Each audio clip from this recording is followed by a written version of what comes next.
A smattering of rivalry games is someone poised to see their early season success go right down the tubes, and the race for the ribeye, which is starting to look like a battle for some type of cheap leftover fake steak. This is the College Game Day podcast for Friday, October 21st. We get ready to make some picks. Rece Davis, Pete Thamel, and Bill Connelly, none of whom have proven to be particularly adept at prognosticating games.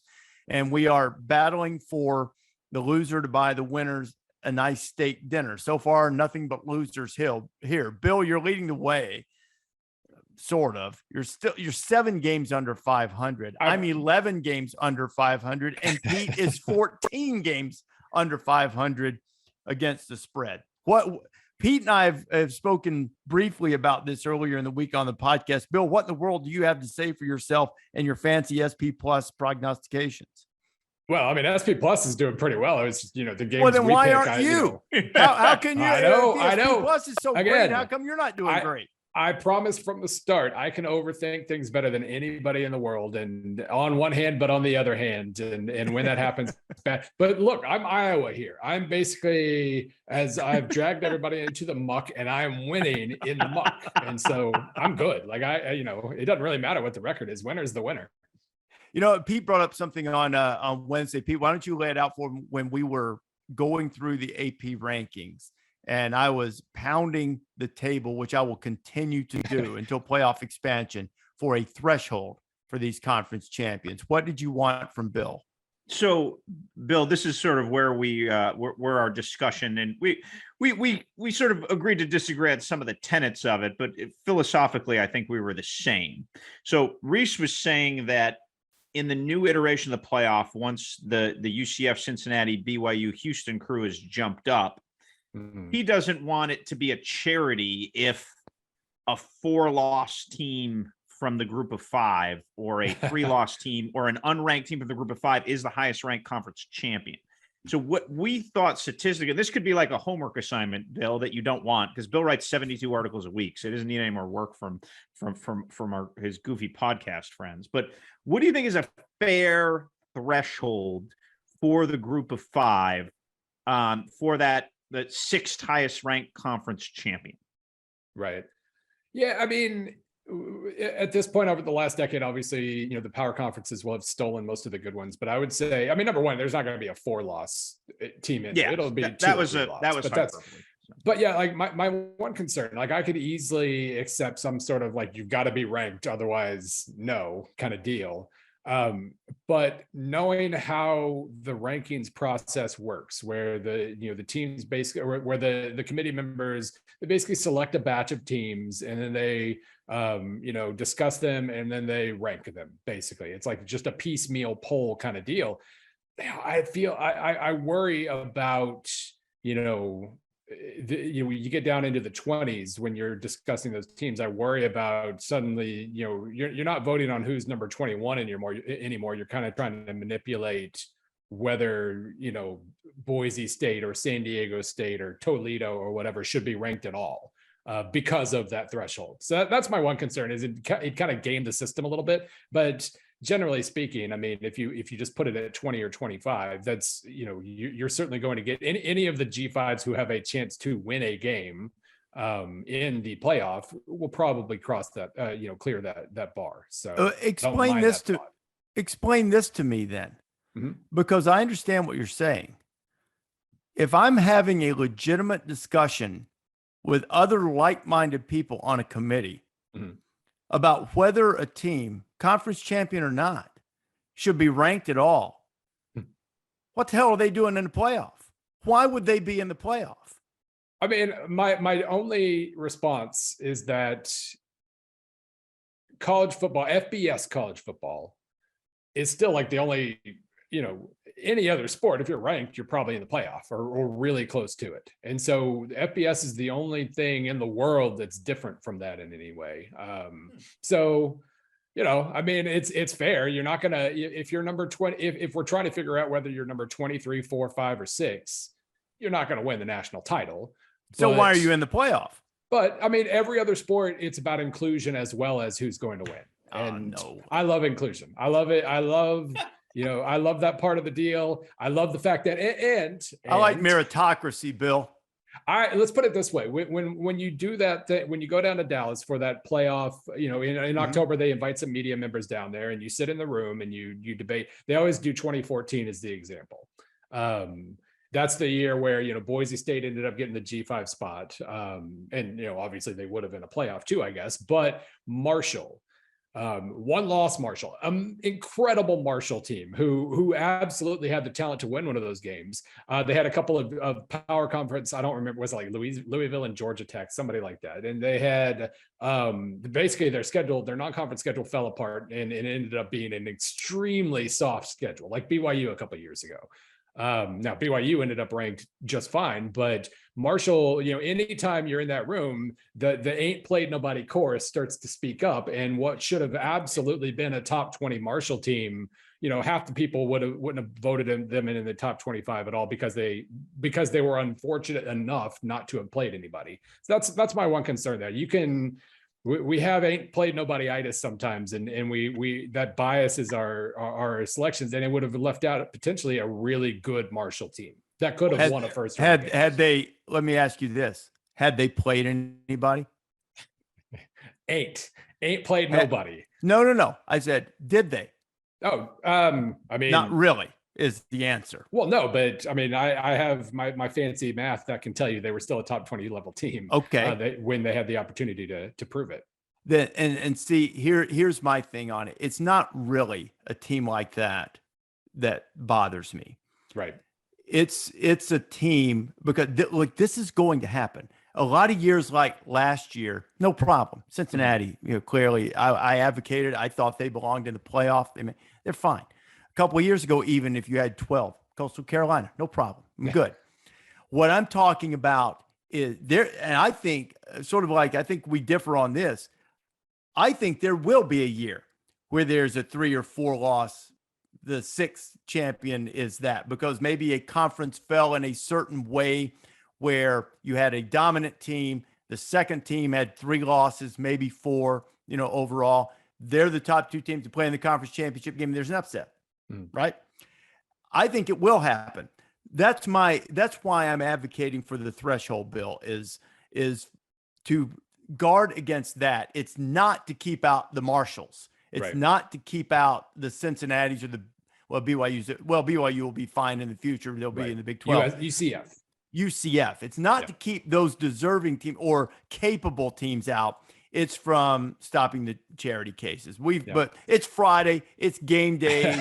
Game day before this. I want to get this out here because I'm pounding the table. I want them to change it. I'm adamant about this. I want there to be some type of threshold to guard against that. But let's pick games. Let's do better. Let's pick all winners this week. Taylor, what do you say? Let's get started. All right, boys, let's do it. The stakes are stakes. And just a reminder of last week's your work. Bill was 4-5, Rece 2-7, Pete 2-7. And while you guys may despair, there's only a 5-point gap between Pete and Bill. So very easy to make up some ground. A lot of weeks left. What, Pete, you have a face right now that you seem I'm just so disenchanted with my own performance. That's it. That is a face of mockery of my own indistinguished picking here. So I'm thinking of the people listening right now being like, can you end the referendum on 2014 Marshall and start with your bad picks? Pete, what you should do is do what I do and blame the coaches for blowing games. I was watching a replay the other night of TCU and Oklahoma State. And if memory serves, I was on Oklahoma State. They have a 24-7 lead and get a 4th down stop in the red zone and immediately just punt the ball back and let TCU get great field position to score. No, we got to drive down the field, take control of the game. But that didn't happen, so I missed that one. So we were right. The teams were wrong. There you go, Bill. Now you're coming around, Bill. Now you and I are seeing eye to eye. That's good. How many people picked Tennessee? I was proud. I left there thinking I'm going to do well in my picks this week as we escaped Neyland Stadium. I was like, I had Tennessee. Pretty sure I had them covering. Yeah. I didn't. I took Alabama almost as a contrarian pick. because I felt like everybody was going to pick Tennessee.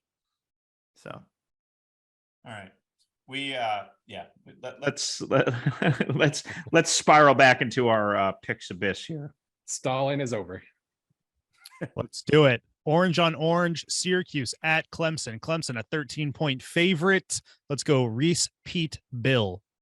Spent a lot of time on Wednesday talking about this being an evaluation, if not a referendum, on how much DJ Uiagalelei has progressed. He sees a 3.35. Will they be able to move the ball effectively? I don't think Syracuse is going to be able to run. And I sure don't think that if you're going to move the ball in Clemson, you need to do it by throwing the ball down the field. Not sure that's their strong suit. I'm going to say the nation's longest winning streak extends, as does the nation's longest home field winning streak. And I'm going to take Clemson and lay the 13. Was it me? Sorry. I was looking up the health of Garrett Williams, The Syracuse corner who went out in that NC State game, and I was going to tell all potential investors who definitely should not be investing if they're listening to us to make sure they get a Garrett Williams update before the Clemson game. He is a valuable piece of Tony White's orange defense. I feel like as much as this game is going to test DJ Uiagalelei and how he reacts to the 3.35, I also just think Garrett Schrader and Sean Tucker are going to run into a cement wall. And I really think Syracuse is going to struggle to move the ball and to score. And I feel like Will Shipley could be in for another another ride. If Clemson is patient, I think they'll be able to move the ball on the ground. Clemson does not have a dominant offensive line, but they have a competent one. That hasn't always been the case throughout this great run they've been on. So I feel like this game's like a grind in the first half, and Clemson pulls away, wins by 17. Yeah, here's where I mean, from this point forward, I should just, anytime I have a chance to make a unanimous pick, I should do it. Yes. Just to solidify the lead. I'm going to immediately go against that. And I'm going to go with Syracuse. And basically, I don't love the matchups here for Syracuse. Obviously, Clemson will run if you let them, and that's been by far Syracuse's biggest weakness this year. They really don't have a very good run defense. The pass defense is awesome and aggressive, and should really test Uiagalelei nicely. But yeah, I mean, Will Shipley is the reason Clemson's going to win. I'm going to pick Syracuse to cover, though, because my numbers are screaming at me to do so.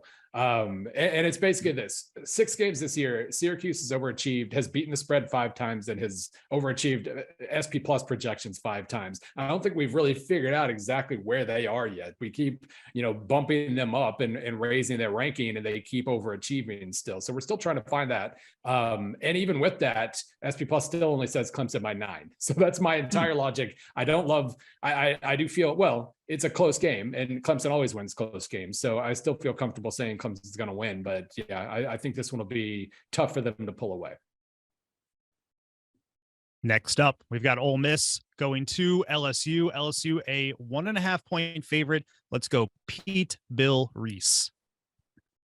So the line swung pretty drastically in this game. Yeah. I think I sent it to the group text earlier, and I agree with the Vegas juice here. I really feel like LSU is well positioned to stop the one-trick pony of the Ole Miss offense, and I give Lane Kiffin all the credit in the world for getting this, ham and egging this LSU team to a 7-0 start. I just really feel like this is where like just talent and mano on mano comes in. And I don't think Ole Miss is going to have the juice without any sort of significant pass game in order to go in and win in Death Valley. So I'm going to take the Tigers to win and cover. This one's hard because, I mean, Ole Miss passes pretty well. Like they're per pass, their numbers are pretty good. When they fall behind schedule, they catch up, all of those things. So I think maybe they're capable. They're running so much. Like it really does. Like if you put more on Jackson Dart's shoulders, is he really gonna, the rates that he's established, is he going to keep those up? And that makes it really tricky. I feel like just going with the hot hand here. Ole Miss still, they've been so good early this year. Their defense is starting to fade a little bit, and I think that's going to catch up with them very soon. But I still like the potential of the offense. If LSU is able to slow down the run, I think they've got enough tricks in store. We've seen all the ceiling and all the floor of LSU in the last 2 weeks. And it's hard to know what to make of that, which one we're going to see more down the stretch here. But I don't love this pick, but I'm going to stick with Ole Miss until it backfires. My gut tells me Ole Miss, but there was a stat. I don't have the exact number in front of me, but it applied in the USC-Utah game last week that Chris Felica brought up on College Game Day, that when an undefeated team is an underdog to a team with 2 losses or more on the road, that underdog or that favored team at home has an incredible winning percentage. And although it was a great and thrilling game, Utah did it again to USC this past weekend. I like Ole Miss 100 times better than I like LSU as a team.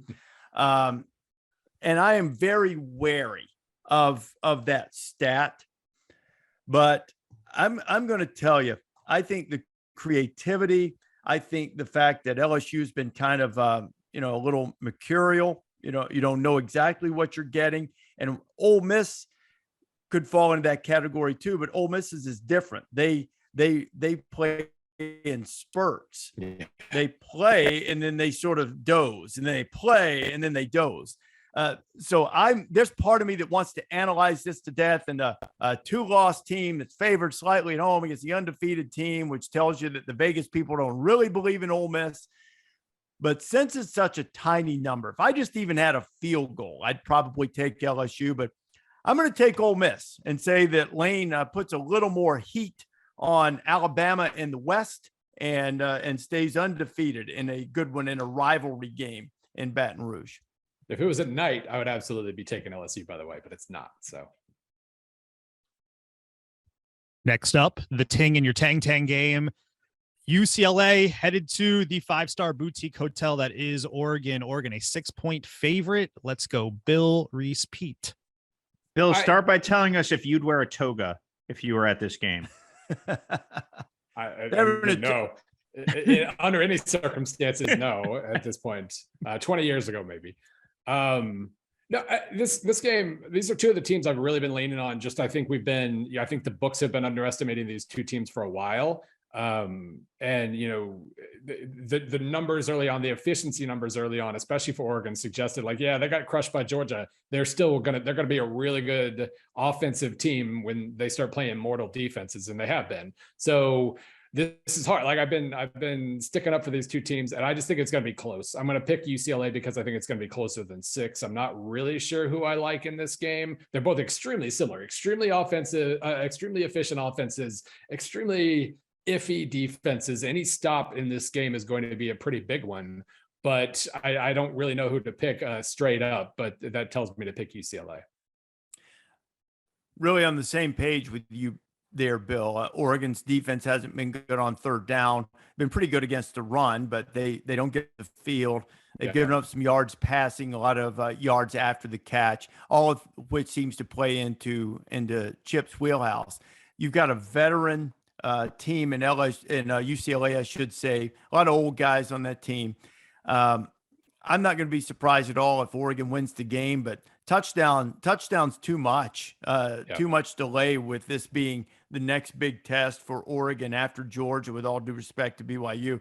I'm going to take the Bruins and the points on the road. So thankfully I get to disagree with you guys. I have a chance at winning finally. Yeah, seriously, you're either catching up or falling way behind here. Yes. I know what the odds would say, which result is. You don't need to be a statistical analyst to know that. I am still.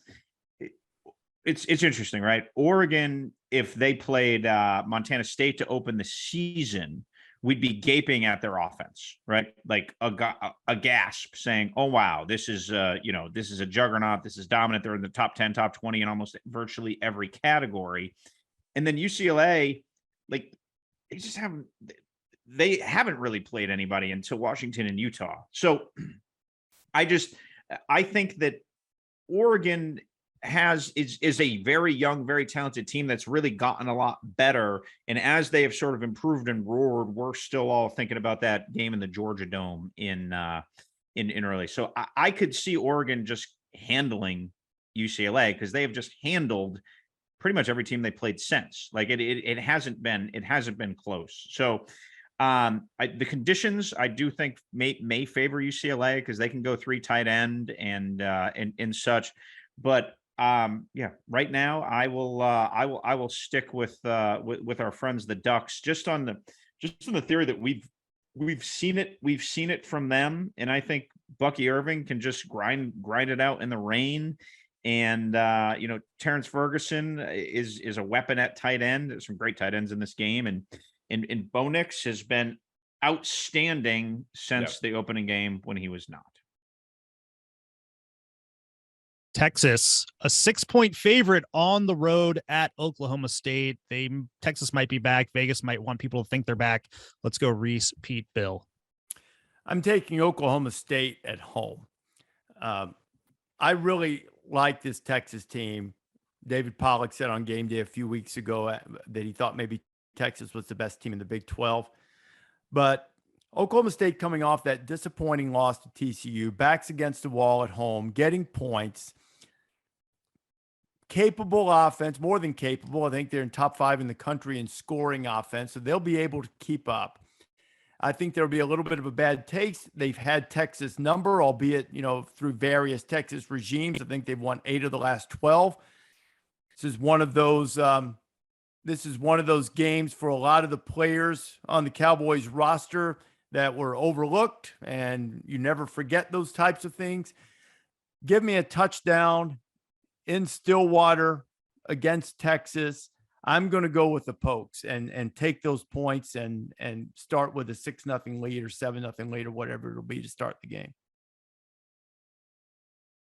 So this is me. I think it's 5 of 7. You're probably right with 8 of 12, but I think Oklahoma State has won 5 of 7 in this in this series right here. And look, I give Oklahoma State's interesting, right? Because they're sitting here at 110th in total defense right now. And when you look at their pass defense, their pedestrian pass yards allowed, they're 126th.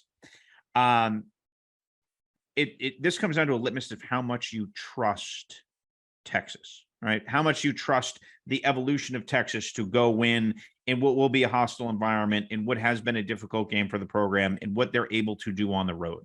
If Texas does win, I do think it is in a manner in which they beat Iowa State. It is a slog. And the worry, if you're going to pick Oklahoma State like I am here, just because you like the points and you like the venue, is that Quinn Ewers could pick them apart and Xavier Worthy could pick them apart. That's the counter, and that's why Vegas is good at their job. But right now, I am still going to take a pinch of Texas skepticism until they prove otherwise. This is a difficult road test, though with Ewers, much like Texas Tech was a difficult road test without him. Yeah, 6 is a lot, basically. I feel like this is, to get to that line, you have to believe that if Oklahoma State wins, it's like by 2 or 3. And if Texas wins, it's by, 15 or something. And then you split the difference and you're at 6. But I'm also hooray unanimity. I'm going to go with OSU here as well for that specific reason. It's just, this is a lot. That's right. Go Horns. A touchdown's a lot for Oklahoma State. They're really mature. They're really physical. And we finally saw a couple of the glimpses of kind of Quentin Ewers. I don't know if inexperience is the right word here, but just Iowa State was able to bait him into some pretty casual mistakes. And it was a nice reminder that he's barely been doing this. He's barely been a college football quarterback. I'm not even talking about that play where he was throwing it at the running back's feet, but then suddenly the running back was behind him and he almost had the funniest fumble lost of all time.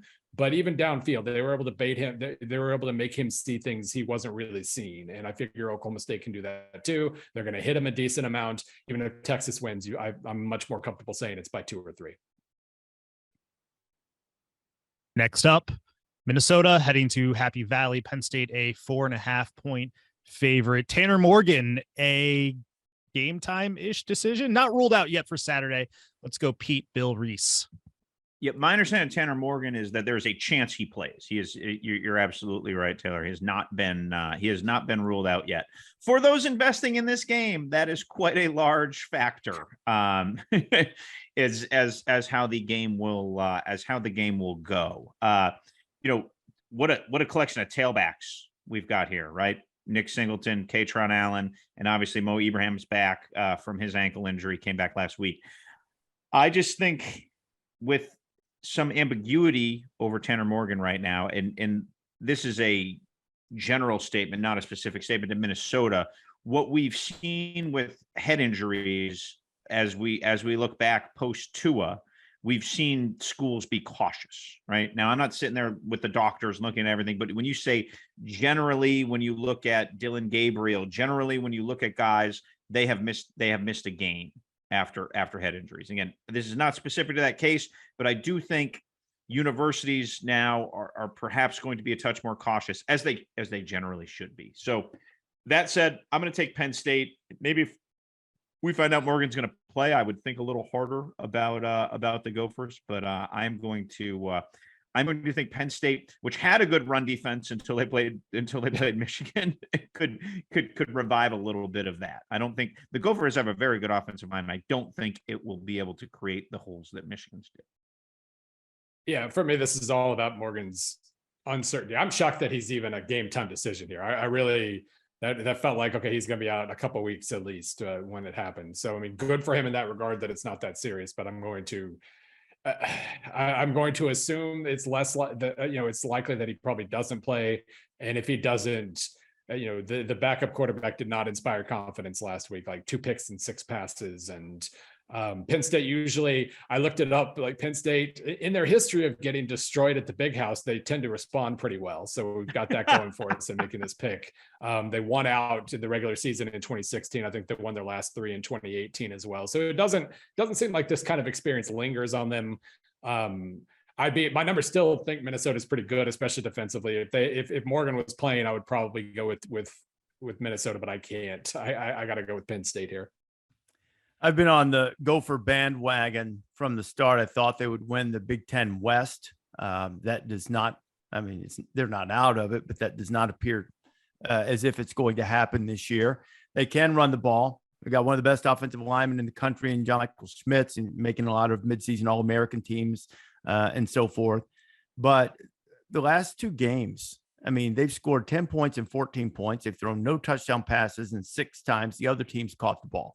In fact, the Illinois caught the ball half as many times as Minnesota caught the ball when the Gophers tried to pass on Saturday. It was not great against Purdue either.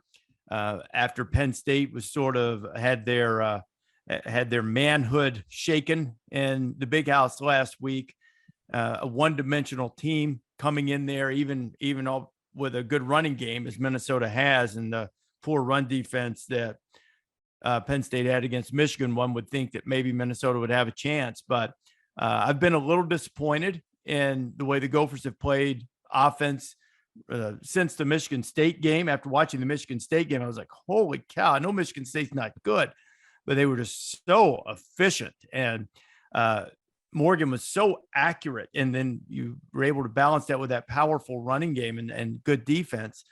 But I'm gonna take Penn State. I figure it's a low scoring game. Maybe Minnesota can stay within the 4.5, but I'm gonna take the Nittany Lions at home and sort of learn my lesson on the Gophers until they can sort of get some of their offensive problems worked out. All right, last one here before we get to our locks. Kansas State traveling to TCU. TCU, a 3.5-point favorite, a battle at the top of the Big 12 table. Let's go, Bill, Rece, Pete. I heard table, soccer fan. I heard that was a nice reference. This one is, well, first of all, my numbers don't help at all. They have TCU by 4 right at the line. And so I got to go on my own here. And I never like doing that. Kansas State, if they just score, if they have like 5 more decent minutes against Tulane, they're undefeated in 7th in the polls right now, 8th, something like that. They've looked fantastic since.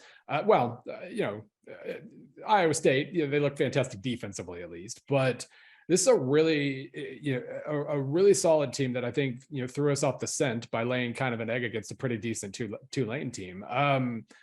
I guess I'm going to go, all that said, I guess I'm going to go with TCU, if only because if whatever advantages TCU finds, they're going to get a lot of points from it. They're a pretty relentless team at the moment. They can score quickly. They don't necessarily go at a ridiculously heavy pace or anything, but I feel a little more confident in if TCU wins, it ends up being by 10 or 13, something like that. I love the Big 12 this year. It was fun last year. It's even more fun this year. Every single week every game is either 40 something to 40 something, or it's decided by 3 points, or both. I figured this one, I don't really know if it'll qualify as that close, but I guess give me TCU here. Talked to Sonny Dykes this week, and he is really, really pleased with how quickly his system, his culture's been implemented. Talked a lot about their nutrition and training, and built to sustain, and all of those types of things. And I keep trying to short TCU every week, because I keep expecting some type of slippage. It should have happened Saturday. Oklahoma State had them on the ropes. They missed some opportunities, missed a couple of chances early for interceptions that might have really almost put that game out of reach. But woulda, shoulda, coulda. TCU won the game. They deserve credit for that. Duggan's been sensational. It's one of my favorite stories of the season, that he got his starting job back and he is balling. They're fun to watch. They've got Pete's man crush and Quentin Johnston. And I'm going to do what I should do a better job of in my picks and stick with some of my preseason hunches. Kansas State doesn't wow you in any particular area, save having, Martinez and Deuce Vaughn, both, top 30 or so rushers in the country. But I'm going to go with Kansas State here. TCU has beaten ranked opponents 3 consecutive weeks for the first time in program history. They're trying to make it 4 straight against Kansas State.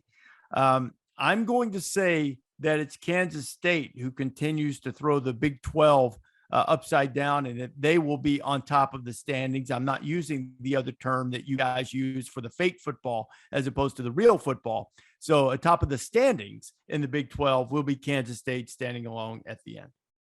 I feel like this K-State team is constructed to go win this game. They have the 7th ranked rush offense in the country, like we talked about with Deuce and Adrian. They can shorten this game. They have the 15th best pass efficiency defense in the country. So my guy Quentin Johnston isn't going to do to them what he did to Kansas. I really feel like when you step back, this allows Chris Kleiman to kind of bring some of that North Dakota State edge that we've seen a lot manifest itself this year into this game. And I can just see the start of the Sonny Dykes fade that Rece has been waiting for that hasn't happened yet. So I think Kleiman drags him in the mud. I think the fade begins. You make it sound as if I'm rooting against Sonny, and I'm not. He's as nice a fellow as you'll ever meet. Oh, he's the best. Great. Yeah, his teams fade though, like they do. They have, and I would be pleased if this is well, maybe not for this particular game. If he's going to avoid the fade, hopefully he'll do so by less than 3.5. But and then everybody's happy, if that happens. But I like TCU. Like TCU is a fun element to have in the playoff mix, right? And I want the Big 12 to really have a stick in it. And if they lose, I'd have to take another peek at it. But I don't think there's anybody screaming for one of those 4 spots if they lose. No, probably not. Let me on the sub before we do our locks. There was a story, I don't know who wrote it, about Sonny on ESPN.com this week, and they talked about him giving his name for an order at a burger place close to campus, and he called himself Bob. So I asked him about it yesterday, and he said, I mostly do it for my daughter. He said, you wouldn't believe all the different ways they spell Sonny at Starbucks. So I just tell him Bob. And, he's not going to be able to call himself Bob or be anonymous much longer if they keep winning. But Pete, this brings up the question. If you were to give yourself an alias so that the authority, Pete Thamel, were not to be recognized, or Bill, if you the metrics and analytics SP Plus guru or not to be recognized. And both of you have pretty standard names.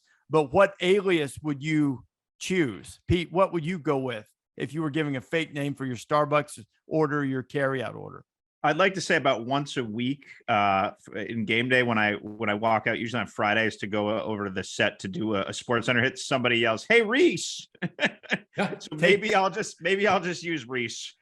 Take that as a compliment. You won't get a better one.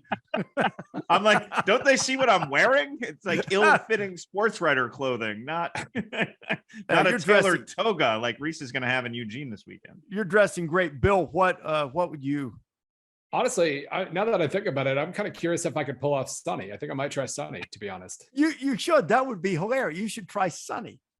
Yeah. Either with a U or an O. I want to see what if they believe me and how they spell it. You could do that, or they could go with an IE on the end. IE, too. Yeah. Which would be. What would you use, Rece? Have you ever used an alias at a hotel? No, not at a hotel. I've used various things just to try to make my daughter roll her eyes when we're in Starbucks or someplace. I've used like various silly names or something like that. The one I would probably use would be Raymond Reddington, because I'm a huge fan of the Blacklist and James Spader's character in there. So I'd probably just use Red. Okay, something like that. Only one way to spell red. That's right. That's not true, because you can spell READ, I guess, but that's right. Although we did those Top Gun call signs at Texas, and they sent us mugs with them on there. And I chose my call sign as Rawhide. So that'd be a little awkward if you use that as your Starbucks name. Yeah, it might be. Are people asking for locks now? I think it's time. Let's hear them, boys. All right. I'm ready this week. This is rare. I'm ready. Pete. I'm ready to go. This could be a breach of protocol, so I'll change it. But I'm going to pick the Friday night game. I feel like that's enough. Does that pass, Charles? Yeah, you can do that. Sure, yeah. You can do it. I'm going to pick the Friday night game. I am going to take UAB on the road at Western Kentucky. UAB is just kind of a sneaky, solid team under Bryant Vincent since Bill Clark left. They're top 20-ish on defense. They have a top 20 offense. I think they're 11th in yards per play this year, and they've just sort of puttered along and done a nice job. They've rebounded from an early loss to Rice, and they are the perfect antidote to what Western wants to do. They're 15th in the country in rushing yards, and I really feel like the old Dragons can just go up and suffocate a nice solid victory in Bowling Green on Friday night. Enjoy it on your local CBS Sports Network affiliate. I'm looking up the weather in College Park here. Let's see, mostly sunny. Okay, good. So I said earlier with Tanner Morgan, I can't really pick Minnesota without knowing about him. I feel like I can pick Maryland without knowing about Talia Tagovailoa, just because they're playing Northwestern and it's 13.5. SP Plus says basically, not knowing that Talia is out, it says Maryland by 24. So I feel like a 10.5 point cushion with Billy Edwards, who looked okay. He's looked okay in his tiny appearances this year. If it comes down to that, I feel like they can still beat Northwestern by 14 points. That's a dare to Northwestern to prove that, because the only time they've stayed anywhere close, they lost by 35 to Wisconsin, which looks pretty bad after last week. They stayed within 10 of Penn State in just a slop fest up there, and it doesn't appear there's going to be a slop fest in Maryland. So go Terps.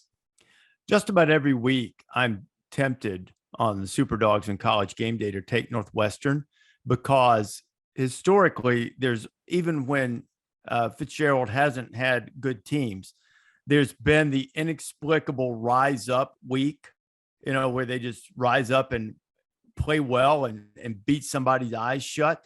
But I don't blame you. I would take Maryland too.